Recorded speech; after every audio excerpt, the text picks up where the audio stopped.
Menyaksikan Economic Update CNBC Indonesia bersama saya Syarifah Rahma dari The Trans Luxury Hotel Bandung, dan saat ini kami sudah bersama dengan Bapak Purbaya Yudi Sadewa selaku Kepala Lembaga Penjamin Simpanan atau LPS. Apa kabar? Baik, Mbak Syarifah, selamat pagi. Selamat pagi. Baik, Pak Purbaya, mungkin kita bisa memulai dialog dan juga diskusi kita dari pandangan Anda berkaitan dengan kondisi perekonomian saat ini, baik secara global maupun juga domestik begitu. Karena kita ketahui begitu banyak sentimen, begitu banyak tantangan yang kita hadapi, tapi pandangan dari Anda seperti apa? Saya lihat sih emang global ketidakpastiannya amat tinggi. Amerika, ada juga perang dan lain-lain. Cina juga katanya akan melambat ekonominya. Tapi kalau saya lihat, kita jauh dari krisis global atau resesi global.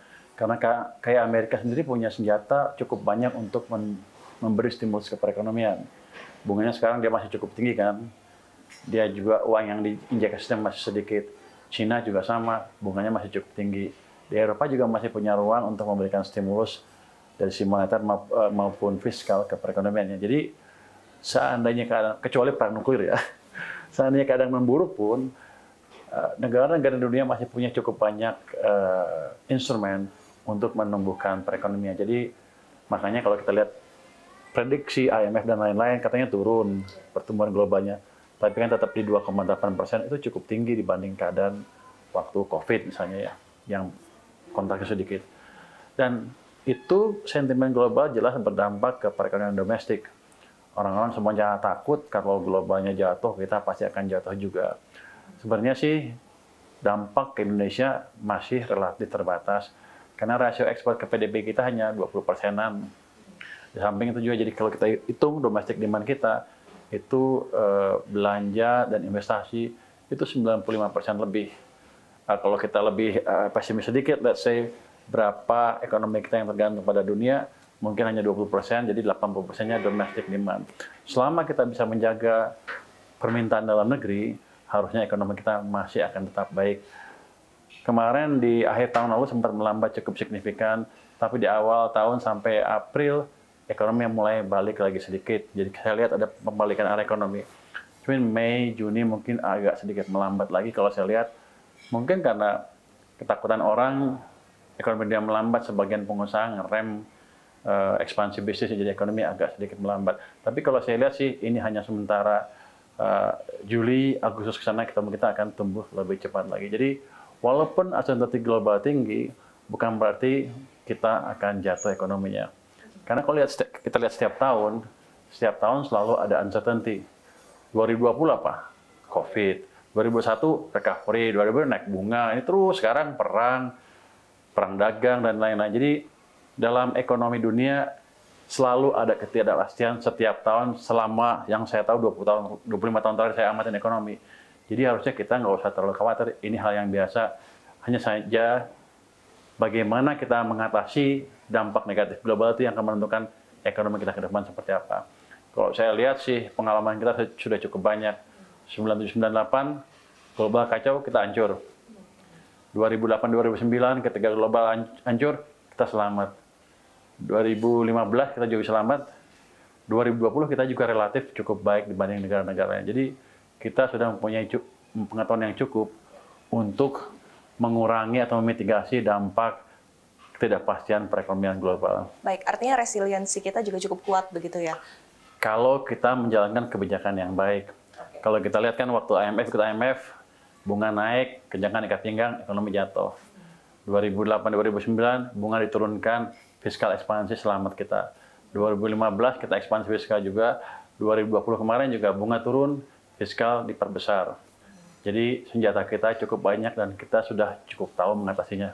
Oke, baik.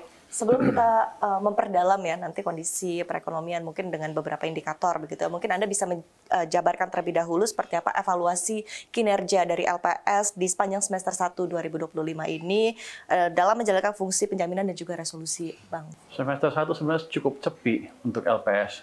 Kalau tahun lalu kita nerima atau harus melikuidasi 20 BPR, sampai sekarang di semester 1 tahunnya kita hanya melikuidasi 1 BPR.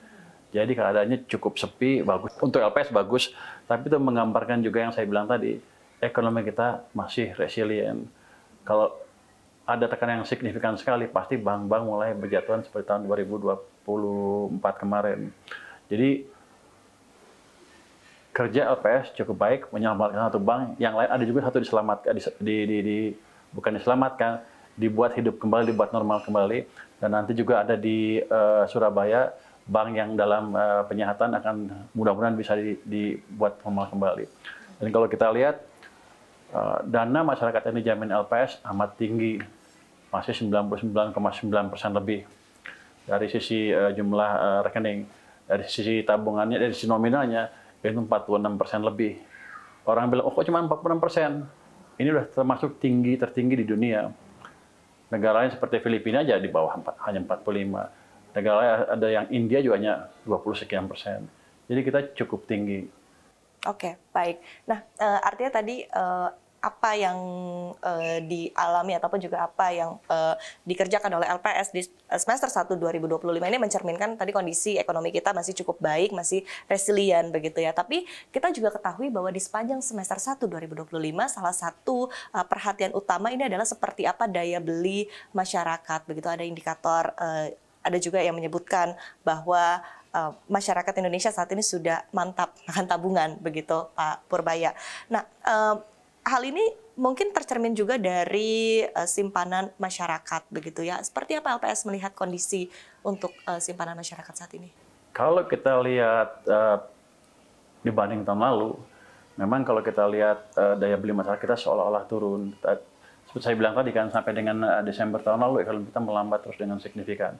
Tapi saya lihat sudah ada perbaikan di triwulan pertama tahun ini dan bulan April juga membaik. Jadi harusnya pelan-pelan itu akan membaik juga daya beli masyarakat.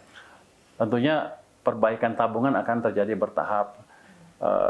Dulu waktu bulan Desember, pertumbuhan dana pihak ketiga turun sampai 4,5%. Tapi Januari, Februari, Maret, April naik dengan signifikan lagi, menuju 6% pada waktu itu.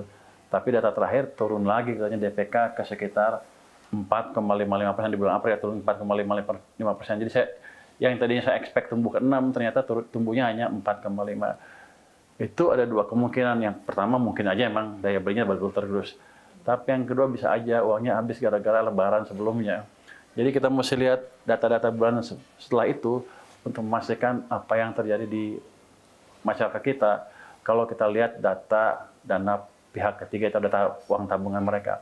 Kalau saya lihat sih, kalau lihat arah ekonominya sudah membaik, dan stimulus yang diberikan oleh pemerintah dan bank sentral sudah masuk ke sistem, BI sudah menurunkan 2 kali kan, dan LPS juga sudah menurunkan suku bunga acuan 1 kali ke 4% sekarang, harusnya sudah cukup stimulus di perekonomian untuk mendorong ekonomi tumbuh lebih cepat di semester kedua tahun ini.